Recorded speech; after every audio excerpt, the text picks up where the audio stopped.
This is the Koenigsegg Gemera, and I'm going to go ahead and say it. This is the most powerful hypercar in the world. Obviously, it's not the most powerful hypercar in the world right now. This is just a prototype, but we are here with the Gemera prototype outside of the Deer Path Inn here in Lake Forest, Illinois, brought by Koenigsegg and Koenigsegg Chicago to take a look at the new Gemera. This thing is super cool. Now, I actually got to see the first static prototype 3 years ago now, also in the North Shore area, the gray with the yellow interior. So many funny stories with that car, holding up traffic in a mall, bus drivers making other bus drivers mad because they wanted to take pictures of it, people not knowing what it was, stuff like that. And that's very much true now. A lot of people here tonight to come look at the car, and a lot of people who don't know what a Koenigsegg is, and understandably so. It's still a very unique brand. But this is the Gemera, Koenigsegg's four-seater hypercar, the first ever four-seater hypercar. And this thing is just super cool. Can't wait for these things to come out. Now, the name Gemera is actually quite an interesting name. At first, I thought it just came from Jamiroquai, but Gemera is actually the combination of two Swedish words. Je means give, and Mera means more. So they're giving more space to people, let them ride in the Koenigsegg, or more power, and in many cases more performance. And give more it does, because the Gemera can be bought in two different configurations. The base model has an inline 3 and a hybrid setup. Now, that doesn't sound very interesting, except for the fact that it makes 1,700 horsepower. And remember, that's the base model. So if by some chance that 1,700 horsepower isn't enough for you, instead of the inline 3, you can replace that with the twin-turbo V8 from the Jesko. And in addition with the hybrid, that makes a total combined output of 2,300 horsepower. Yeah. Now, this one is also a static prototype. It runs in electric mode, only has a top speed of about 5, but it's still cool to see what the production car is going to look like. Now, in terms of performance figures and what 2,300 horsepower is going to look like, well, we don't really know yet, but Koenigsegg is aiming for a 0 to 60 time of around 1.8 seconds, which will be the quickest 0 to 60 time of any production car with an ICE on board, maybe excluding the Demon 170. I'd have to check on that. And onto a top speed of north of 250, 260. I mean, it's Koenigsegg things. You know it's going to have a high top speed. I mean, the slowest car in Koenigsegg's history still went over 250, so this is going to be fast. I'm about to ruin everyone's perception of the front end of this car because the King of Cars says that you ruined it's off-centered. And some time has progressed, and the crowd hasn't gotten any smaller. In fact, it's gotten quite a lot bigger. And there are some interesting takeaways from this. Now, there are quite a few groups of people that have come to see this car. One are obviously the enthusiasts who want to see the brand new Koenigsegg. They want to see the latest and greatest. And I mean, seeing a Koenigsegg on the street is always a good thing. And the second group of people are people who are just in the area, maybe going into the inn. They know about cars, but they don't really know what the car is. Nice Equinox right there. Now, these people know cars, but they don't really know what this car is. So they'll talk about, you know, cars that they've owned in the past, or maybe compare it to some Ferrari, Lamborghini, or Porsche Highlander, but they won't know what the Koenigsegg is. And are you sure about that, Patrick? You know, I am pretty sure. Really not know what that is? I don't think they knew what that is, because to prove that, there was a guy who came here about an hour or so ago who was looking at it, and he was asking about what it was. An hour or so. What? Yeah, about that. About that. Right. And basically what he was asking about was what it was. And I said, it was a Koenigsegg. And he was like, well, what's so special about it? And I'm like, well, it has 2,300 horsepower. And he said, well, Ferraris make more than that. All right. And I proceeded to walk away. I don't blame you. And a third group of people are people who have no idea what's going on, no idea that this is an expensive car, and no idea why we're all looking at it. So we look like complete idiots. Yeah. This one is. And now it's open. And the crowd is going wild. And here's a more detailed look at the interior. Got 4 carbon bucket seats. One of the only production cars that has this sort of configuration. And the interior is very, at its core, a Koenigsegg. It's very bare bones. It's only the essentials. But the ergonomics here are actually quite cool, because despite the fact that it is very bare inside, you still have some amenities like the dual screens, one in the front, one in the back. And you got 8 cup holders in this car, so you will never go thirsty at all.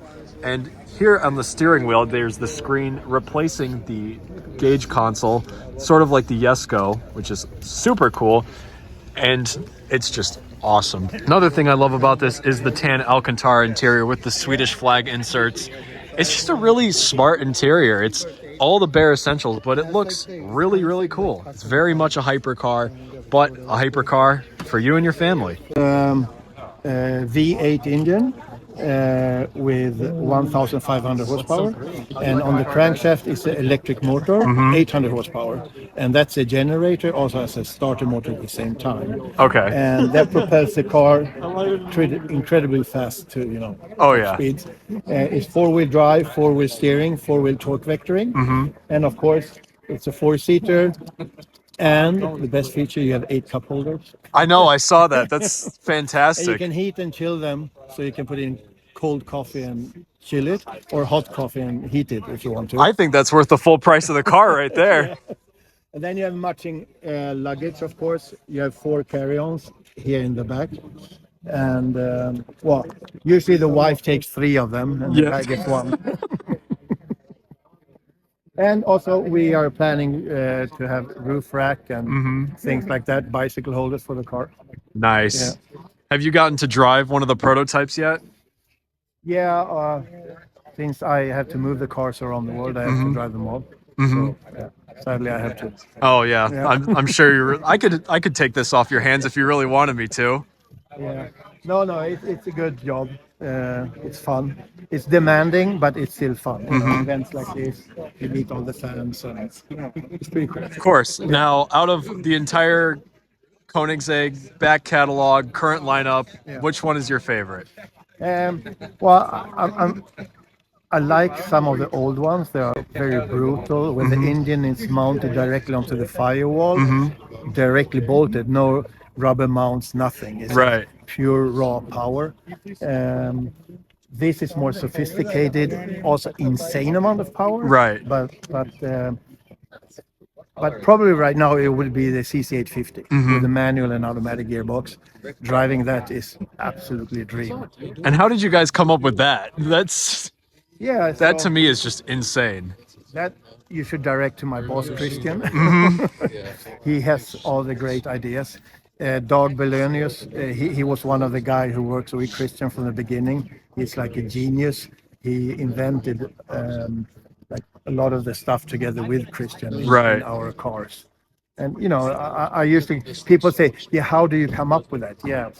How did you come up with scissors? In the beginning of time, people cut everything with a knife, and then suddenly somebody said, "Oh, let's put them together and make a scissor." Right. And then everybody goes, "Oh, that was easy." Yeah. But nobody thought of that. And it's a little bit with this gearbox. It's the same. It's very genius made, but it's small, light, and it's actually quite simple construction. Right. And is this like a direct drive system in this car? No, so this one is with the gearbox. This has a Jesco V8. Okay. Yeah. So it's a little bit different compared to the other model that we showed. That's more like a Riera drivetrain with a torque converter. Yeah. Nice. And it has since gotten dark. The Gemera is still over there. You can hardly see it, but what a cool car that is. I can't wait to see customer cars out and about and just getting to see some of the performance figures that this car is targeting in action. Going to be super cool. I can't wait. And a huge thank you to Christer from Koenigsegg as well, because he was very helpful in giving me some details about the car, both on and off camera, for the filming of this video. And yeah, great guy. And if you do end up seeing this car, you'll probably end up seeing him as well. But if you did enjoy this video, remember to like and subscribe. And let me know if these are the types of cars that you enjoy seeing. But let's be honest, everybody enjoys seeing a Koenigsegg.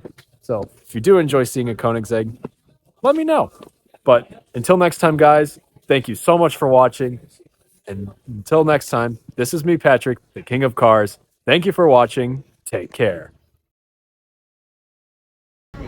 Trent, do you know how to open the doors? Shut up, Pat. Get on video. No. Oh, no. They can't get it. Come on, they knocked me off. Where's it at? It's this. It's the button. Are you sure? Yeah, it's a button. I think that's decorative. Okay, never mind. The gaslight is crazy. It gotta be like in now, right? Yo, Maserati. I don't think it has doors. I think you gotta press on the key. Yo, you gotta climb in through there. Oh, makes sense.